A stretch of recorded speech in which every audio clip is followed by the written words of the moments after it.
अचानक plumbing information की बाढ़ चैतन्य के दिमाग में उमड़ पड़ी, जिससे स्केच और ब्लूप्रिंट्स का निर्माण हुआ, जो उसकी स्मृति में इतने गहरे बैठ गए कि चैतन्य को लगा जैसे वह उन ब्लूप्रिंट्स को अपने हाथ की हथेली की तरह जानता है। चिंटू द्वारा प्लम्बिंग के काम करने के तरीके के बारे में दी गई जानकारी के आधार पर चैतन्य को यह अच्छी तरह समझ में आ गया कि नल को स्वयं कैसे बनाया जाए। हाँ, चैतन्य बोल पड़ा, क्या आपने कुछ कहा युवा स्वामी? वीरा ने ठीक समय पर प्रवेश किया और चैतन्य को खुशी से नाचते हुए देखा। ओह, कुछ नहीं है, बस ऐसे ही चैतन्य ने अपनी खुशी को कंट्रोल करने की कोशिश की। हालांकि अपने खुद के बहते पानी के स्रोत के निर्माण की संभावना ने उसे बेहद खुश कर दिया। इससे वो अपनी कंफर्टेबल लाइफ के एक कदम और करीब पहुंच जाएगा। फुफुफु, तो युवा मास्टर पहले से ही उस उम्र में है ना? एक नौकरानी ने पूछा। वीरा बोली, ओह, ये कुछ भी नहीं है, मैं आपको नहाने का आनंद लेने के लिए छोड़ देती हूँ युवा स्वामी, वीरा ने हंसते हुए कहा। वीरा ने बाल्टी में पानी डाला, लेकिन इससे बाथटब मुश्किल से ही भर पाया। उसे बाथटब को पूरी तरह से भरने के लिए कुएं पर कुछ और चक्कर लगाने पड़े। जब वह जाने के लिए मुड़ी तो वह थोड़ा सा कराह उठी। उसकी पीठ में तेज दर्द हो रहा था। उसने यह बात युवा मालिक को नहीं बताई और ऐसे पेश आती रही जैसे कि वह ठीक है। मैंने आपके कपड़े आपके कमरे में तैयार कर दिए हैं युवा स्वामी, वीरा बोली। ठीक है, धन्यवाद। चैतन्य पानी में डूब गया और प्लान बनाने लगा कि वह अपना नल कैसे बनाएगा। इस बीच वीरा आखिरकार कमरे से बाहर निकल गई। जैसे ही दरवाजा बंद हुआ, उसका खुश होने वाला मुखौटा खिसक गया और उसके चेहरे पर थकान छा गई। एक नौकरानी उसके पास आई और पूछा, क्या आप ठीक हैं? वीरा ने युवा नौकरानी को भेजते हुए कहा, हाँ, सब ठीक है, तुम जाकर रसोई देखो। हालांकि युवा नौकरानी वीरा के चेहरे पर दर्द भरे भाव देख सकती थी। इससे वो चिंतित हो गई। अनुभवी नौकरानी इतनी युवा नहीं थी कि वह इस बीमारी को वैसे ही नजरअंदाज कर सके जैसे वह बचपन में करती थी। युवा नौकरानी बोली, ऐसा इसीलिए है क्योंकि तुम युवा मालिक के लिए पानी लाते रहते हो। तुम्हें ऐसा करने की जरूरत नहीं है। हमारे घर में बहुत सारे जल जादूगर हैं, वे युवा मालिक के लिए पानी ला सकते हैं। जादूगर जो पानी बुलाते हैं वह हमेशा बहुत ठंडा होता है, वीरा ने जवाब दिया। युवा नौकरानी आहें भरने से खुद को नहीं रोक सकी। युवा नौकरानी बोली, सिर्फ इसी वजह से तुम अपनी कमर तोड़ रही हो क्योंकि तुम युवा मालिक को बहुत लाड प्यार करती हो। वीरा ने बस मुस्कुराकर कहा, मैं ठीक हूं और मुझे यह पसंद है। आखिरकार यह युवा मास्टर ही है जो यहाँ का भविष्य है। इतना बोल वीरा वहां से चली गई। नहा धोकर चैतन्य तुरंत घर की लाइब्रेरी की ओर चल पड़ा।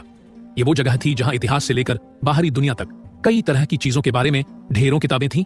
जैसे कि दुनिया के सबसे धनी परिवार से अपेक्षा की जाती है वे विश्व के हर कोने से पुस्तकों का एक संग्रह बनाने के लिए एक संपूर्ण हवेली का बजट खर्च कर सकते हैं।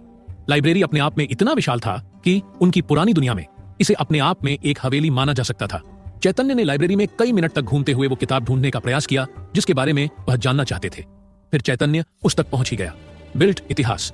इससे पहले कि वह यह समझे कि अपने नल के लिए जरूरी चीजें कैसे बनाए, चैतन्य को पहले यह जानना था कि क्या इस घर में पाइपलाइन लगाना भी संभव है। इसका मतलब था कि उन्हें पूरे घर का नक्शा देखना था और उस नक्शे का पूरी का दिमाग में फिट करना था। चैतन्य उपकरण नहीं बना सकता था यदि उसे यह पता न हो कि उसे इसे कहां लगाना है, इसलिए वह सबसे पहले उस घर की स्थिति जानना चाहता था। अंत में उन्होंने शेल्फ के शीर्ष पर रखी एक पुस्तक देखी जिस पर लिखा था संकेत बिल्ट मैंशन 2। बिल्कुल वही जिसकी उसे जरूरत थी। चैतन्य खुश होकर बोला। सीढ़ी पर चढ़ते हुए उसने वो पुस्तक उठा ली जिसकी उसे जरूरत थी और तुरंत ही वह मेज पर बैठ गया तथा उसके पन्नों को पढ़ने लगा।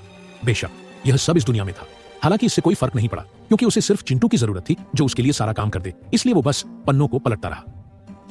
क्या आप नलसाजी प्रणाली के लिए अच्छी जगह ढूंढ सकते हैं? चैतन्य ने चिंटू से पूछा। हाँ, मैं कर सकता हूँ, चिंटू ने जवाब दिया।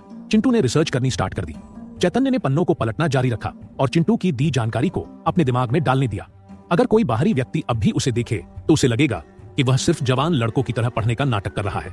आखिरकार वो पन्ने पलट रहा था। उसकी आंखें मुश्किल से पन्नों पर जा रही थीं और उसने कभी उन्हें पढ़ने की जहमत भी नहीं उठाई। विश्लेषण पूरा हो गया है। क्या आप चाहते हैं कि मैं आपको प्लम्बिंग सिस्टम के लिए अच्छी जगह बताऊं? चिंटू ने पूछा। मुझे बताओ, चैतन्य बोला। अचानक से इंफॉर्मेशन का एक और विस्फोट फिर से चैतन्य के मस्तिष्क में दौड़ने लगा, जिससे हवेली की आंतरिक संरचना के बारे में बहुत सारी जटिल जानकारियां उजागर हो गईं। लेकिन ये सब काफी नहीं था। चैतन्य ने अपने प्रोजेक्ट का अंतिम परिणाम देखा। चिंटू ने अपने दिमाग में एक पूरी तरह से रेंडर की गई होलोग्राफिक छवि चैतन्य को दी जिसमें हवेली की पूरी पाइपलाइन प्रणाली दिखाई दे रही थी जैसे कि वह पहले से ही स्थापित हो। अच्छा, अब मुझे बस यह सीखना है कि इसे कैसे बनाया जाता है, चैतन्य स्क्रीन देखकर बोला। चिंटू द्वारा दी गई विशिष्ट इंफॉर्मेशन के अनुसार पाइपों को तांबे से बनाया जाना था। सौभाग्य से तांबा इस दुनिया में एक अद्वितीय संसाधन नहीं था और अपने परिवार की विशाल संपत्ति की मदद से वह इसे आसानी से प्राप्त कर सकता था। जहां तक पाइपों का आकार देने की बात है, वह हिस्सा भी आसान था। उसने पहले से ही अपने जन्मदिन के आयोजन स्थल का निर्माण करने वाले जादूगरों से उत्पादन प्रकार के जादू के मंत्रों का एक संग्रह हासिल कर लिया था। अपने स्टार्टिंग एलिमेंट्स इकट्ठा करने के कारण चैतन्य 5 वर्ष की उम्र में ही 2 स्तर मैजिक का उपयोग करने में सक्षम हो गया था। यह महत्वपूर्ण था क्योंकि और दोनों ही स्टार रेटेड मैजिक मंत्र थे। चैतन्य अभी भी मंत्रों और उनकी रैंकिंग के बारे में ज्यादा नहीं जानता था, लेकिन अब तक के अनुभव से चैतन्य को ऐसा लगता था कि एक स्तर और दो स्तर मंत्रों के बीच मुख्य अंतर उन्हें डालने के लिए जरूरी एलिमेंट्स की मात्रा थी। ठीक है, मैं अभी इसका निर्माण शुरू कर सकता हूं, चैतन्य ने कहा। दृढ़ निश्चय के साथ चैतन्य लाइब्रेरी से बाहर चला गया। अपनी प्लानिंग को बनाने के लिए चैतन्य सबसे महत्वपूर्ण चीजों को पाने के लिए पहले उन्हें खरीदने की अनुमति लेनी पड़ी। वह हवेली के एक अजीब से दरवाजे की ओर बढ़ा। उसके चेहरे पर एक गंभीर भाव था, जैसे युद्ध में जाने वाले योद्धा का दृढ़ संकल्प चेहरे पर झलक रहा हो। दस्तक, किसी के आने की दस्तक हुई। अंदर आए, चैतन्य ने कहा। दरवाजा खुला और कमरे के दूसरी ओर एक व्यक्ति दिखाई दिया, जिसके चेहरे पर बड़ी मुस्कान थी, मानो वह जानता हो कि चैतन्य पर उसका पूरा नियंत्रण है। माँ, मैं सामान खरीदने जा रहा हूं, चैतन्य सामने खड़ी मां से कहा। ओह, और तुम क्या चाहते हो मेरे प्यारे बेटे? लिया ने आलस से रूमाल से अपना चेहरा पोंछते हुए कहा। मुझे कुछ खरीदना है, चैतन्य फिर से बोला। उसकी मां उठकर अपने बिस्तर के पास लगी कांच की खिड़की के पास चली गई और बाहर की ओर देखने लगी।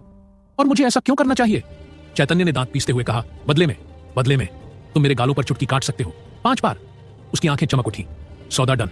और इस तरह चैतन्य ने 5 बार चुटकी कटवाने के बाद सारा सामान लिया और अपना प्लम्बिंग प्रोजेक्ट शुरू कर दिया।